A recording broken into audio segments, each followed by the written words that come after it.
वालेकुम। उम्मीद करती हूँ सब खैर आफियत से होंगे। तो आज हम सैर करने जा रहे हैं एक ऐसी सरजमीन की जिसे मलका बल्कीस की सरजमीन भी कहा जाता है। ये सरजमीन हज़रत बिलाल रज़ी अल्लाह तआला अन्हा की सरजमीन है।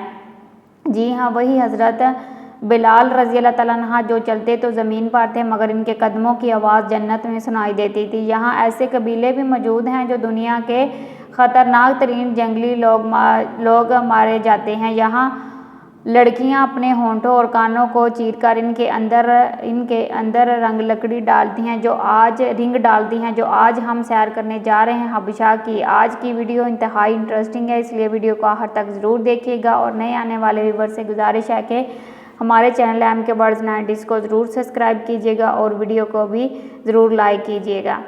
तो एथियोपिया, जिसे सरकारी तौर पर central democratic Republic of Ethiopia कहा जाता है, ये मशरकी अफ्रीका के हॉर्न ऑफ अफ्रीका रीजन में मौजूद एक मुल्क है। इस मुल्क को अरब अबिसिनिया कहते हैं। तकरीबन 1000 साल केवल जनूबी अरब के दो कबीले एथियोपिया में जाकर आबाद हो गए। मुकामी लोगों से तल्लुकात की बना पर एक नई कौम उभर कर सामने आई जिसे हबशान का नाम दिया गया।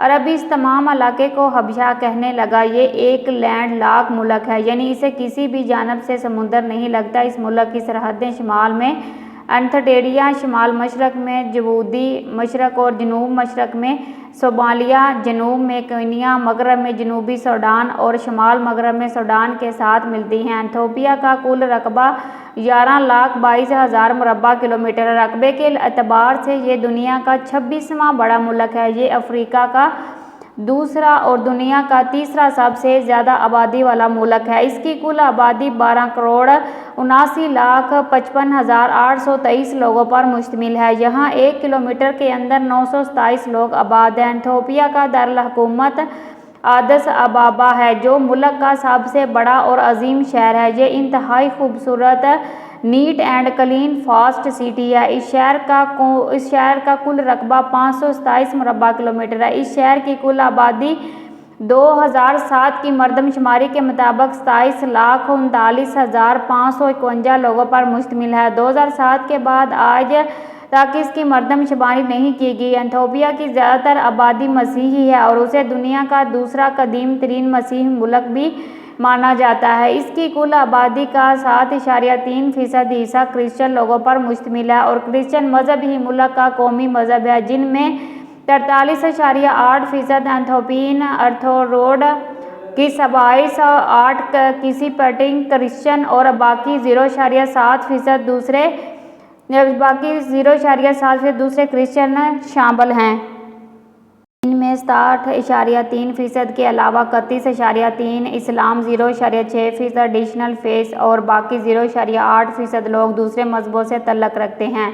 मोहतरम नाज़रीन, इस मुल्क का कौमी मजहबी ईसाईयत है। 1980 की दहाई तक यहाँ 1 लाख से भी ज़्यादा यहूदी मौजूद थे, जो वक्तन फ़ौक़तन इसराइल पहुँचते रहे। आखिरी 18,000 यहूदियों को खुफिया तौर पर गवर्नमेंट ने एथियोपिया से इसराइल पहुँचाया। 600 अफराद वाले मुसाफिर तायरे में सीटों को निकाल कर 1100 अफराद का सवार किया गया और इसराइल पहुँचाया गया। आज इसराइल में एथियोपियन यहूदियों के साथ दूसरे दर्जे का सलूक किया जाता है। इनको ये एहसास दिलाया जाता है कि ये सयाह फाम लोग हैं और ये सफ़ेद पाम लोगों में रहते हैं। इनके ऊपर बहुत बुरे दर्जे का सलूक किया जाता है। इनको ये एहसास भी दिलाया जाता है कि ये सयाह फाम लोगों में जो है ना वो पाए जाते हैं। दूसरे यहूदियों की निस्बत बुरा सलूक किया जाता है। इनकी आमदनी भी कम है। इनको हुकूमती अदारों में नौकरियां भी बहुत कम दी जाती हैं। इनको दूसरे इसराइलियों की निस्बत कम तनख्वाहें दी जाती हैं। हत्ता कि इसराइल की गवर्नमेंट कॉलिंग इसराइलियों का खून भी ब्लड बैंक में कबूल नहीं करती, इन्हें ज़ाया कर दिया जाता है। मोहतरम नाज़रीन, यहाँ के मौसदर कबीले दुनिया के ख़तरनाक तरीन कबीले कहलाते हैं। यहाँ औरतें खूबसूरती के लिए अपने कानों और होंठों को चीर कर लकड़ी के बड़े रंगदार रिंग डालती हैं और वक़्त के साथ साथ इन रिंग्स को बड़ा करती जाती हैं। इनका खाना पीना, रहना और बाकी तमाम ज़िंदगी के मामलात दूसरी दुनिया से मुख्तलिफ हैं, जिससे ये मालूम होता है कि ایتھوپیا کے بادشاہ سلمان علیہ الصلوۃ والسلام ملکہ سبا کے طور پر جانے جاتے ہیں، جنہیں ایتھوپیا میں منقدہ یا بلقیس کہا جاتا ہے۔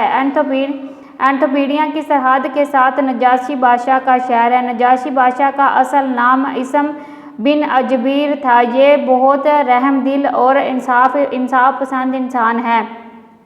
توراۃ اور انجیل کا بہت بڑا عالم بھی تھا۔ محترم ناظرین، جب دین اسلام پھیلنے پھولنے لگا تو مشرکین مکہ کی مخالفتیں اور بھی بڑھنے لگیں۔ اعلان نبوت صلی اللہ علیہ وآلہ وسلم کے 5ویں سال مسلمانوں کو ہجرت کا حکم ہوا۔ 11 مرد اور 4 عورتیں حبشہ کی جانب اسلام کی پہلی ہجرت کے لیے گئیں۔ ان مہاجرین میں حضرت محمد صلی اللہ علیہ وسلم کی بیٹی رقیہ رضی اللہ تعالیٰ عنہا اور حضرت عثمان ذوالقرنین بھی شامل تھے۔ حبشہ کی طرف ہجرتیں ہوئی۔ نجاشی بادشاہ کے پاس مشرکین مکہ کے نمائندے تحفے لے کر گئے۔ بادشاہ کو بولے، اے بادشاہ، ہمارے کچھ مہاجرین آپ کے پاس اس ملک میں پناہ گزیر ہیں، آپ ہمارے ان مجرموں کو ہمارے حوالے کر دیجیے۔ نجاشی بادشاہ نے مسلمانوں کو دربار میں طلب کیا اور پوچھا، تمہارا کون سا دین ہے جس کے باعث تم نے آبائی مذہب کو چھوڑ دیا؟ ان کا جواب حضرت جابر رضی اللہ تعالیٰ عنہ نے اس طرح دیا، ہم جاہل قوم تھے، بتوں کو پوجتے تھے، مردہ کھاتے تھے اور فحش کاموں میں مبتلا تھے، پڑوسیوں کے ساتھ برا سلوک کرتے تھے، ہمارا طاقتور کمزور کو کھا جاتا تھا۔ ہماری یہ حالت تھی کہ اللہ تعالیٰ کو ہمارے حال پر رحم آیا اور ہماری قوم میں ایک شخص رسول بنا کر بھیجا، جس کے حسب و نسب اور صدقہ و دیانت کو ہم پہلے سے ہی جانتے تھے۔ اس لیے ہمیں اللہ وحدہ لا شریک کی طرف بلایا کہ ہم صرف اسی کی عبادت کریں اور اپنے آباء و اجداد کے مذہب کو چھوڑ دیں۔ اس نے ہم کو سچ بولنے، امانتیں ادا کرنے، صلہ رحمی کرنے، پڑوسیوں کے ساتھ اچھا سلوک کرنے، حرام باتوں اور خون ریزی سے بچنے کا حکم دیا۔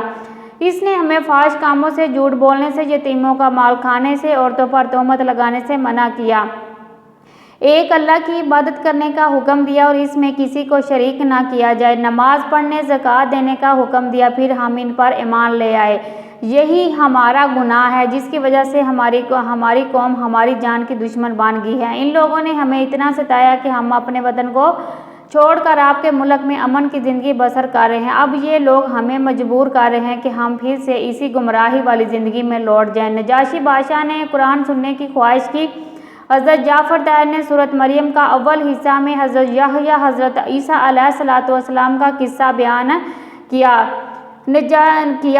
سنایا۔ نجاشی بڑا نرم دل انسان تھا، قرآن سنتا رہا اور زاروں قطار روتا رہا۔ جیسے ہی کلام ختم ہوا تو بادشاہ بولا، یقیناً یہ کلام جو کچھ حضرت عیسیٰ علیہ الصلوۃ والسلام لائے تھے ایک جیسے ہیں۔ یہ دیکھ کر کفار مکہ کے سفیر عمر بن عاص نے اپنا ترکش کا آخری تیر بھی پہن لیا اور کہا، اے بادشاہ، یہ مسلمان آپ کے نبی حضرت عیسیٰ علیہ الصلوۃ والسلام کے بارے میں کوئی دوسرا اعتقاد رکھتے ہیں تو آپ کے عقیدے کے بالکل ہی خلاف ہے۔ نجاشی بادشاہ نے سوال کیا، عیسیٰ علیہ الصلوۃ والسلام کے بارے میں کیا عقیدہ رکھتے ہو؟ آپ نے فرمایا، وہ اللہ کے بندے اور رسول ہیں اور اس کی طرف سے ایک روح اور ایک کلمہ ہے جس نے اللہ نے کنواری مریم پر القاء کیا کہ جو مریم علیہ الصلوۃ والسلام کے شکم مبارک سے بغیر باپ کے خدا کی قدرت کا نشان بن کر پیدا ہوئے۔ جس کو سن کر نجاشی اس کے درباری اس قدر متاثر ہوئے کہ روتے روتے داڑھیاں تر ہو گئی۔ نجاشی بادشاہ نے غزوہ تبوک کے بعد جو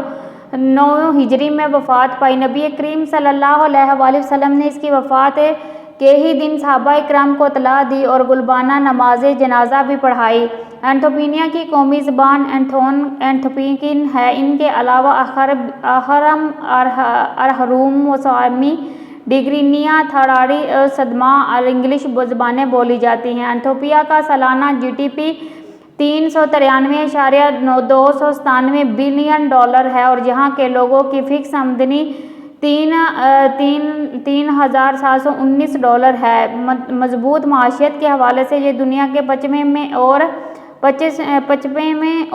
فکس آمدنی کے لحاظ سے 159ویں نمبر پر آتا ہے۔ محترم ناظرین، ایتھوپیا میں ड्राइविंग राइट साइड है। मुल्क में रोड का एक वसी जाल मौजूद है। मुल्क में ट्रेन सिस्टम भी मौजूद है, लेकिन ट्रेन और टैक्सी भी मौजूद हैं। लोग ज़्यादातर बस, ट्रांस और ट्रेन का सफ़र करते हैं, जो कदरे सस्ता और एथियोपिया की 47 रुपये के बराबर है। ये वक़्त के लिहाज से पाकिस्तान से 2 घंटे और 2 घंटे 30 मिनट पीछे है। एथियोपिया के दारुल हुकूमत आदिस अबाबा में बेशुमार म्यूज़ियम मौजूद हैं, जहां आप इसकी तारीख जान सकते हैं। यहाँ एक बहुत बड़ा पार्क भी मौजूद है, जिसमें अफ्रीकी जंगली जानवर मौजूद हैं।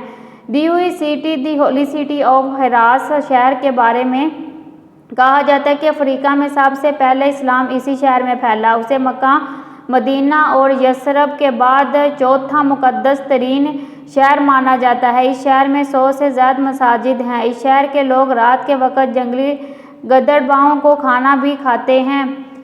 ये वही गिद्दड़-बग्गे हैं जो शेरों को भी भगा कर मारते हैं। एथियोपिया जाने के लिए वीज़े की ज़रूरत नहीं है। इसका वीज़ा अराइवल है। इसकी फ़ीस $100 से भी कम है। फ़कत आपके पास होटल की बुकिंग, रिटर्न टिकट होनी चाहिए।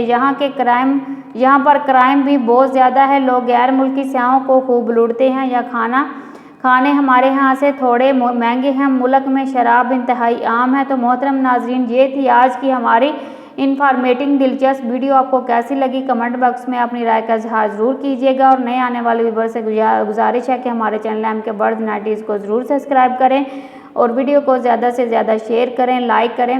वीडियो देखने का बहुत बहुत शुक्रिया। मिलते हैं नेक्स्ट वीडियो में।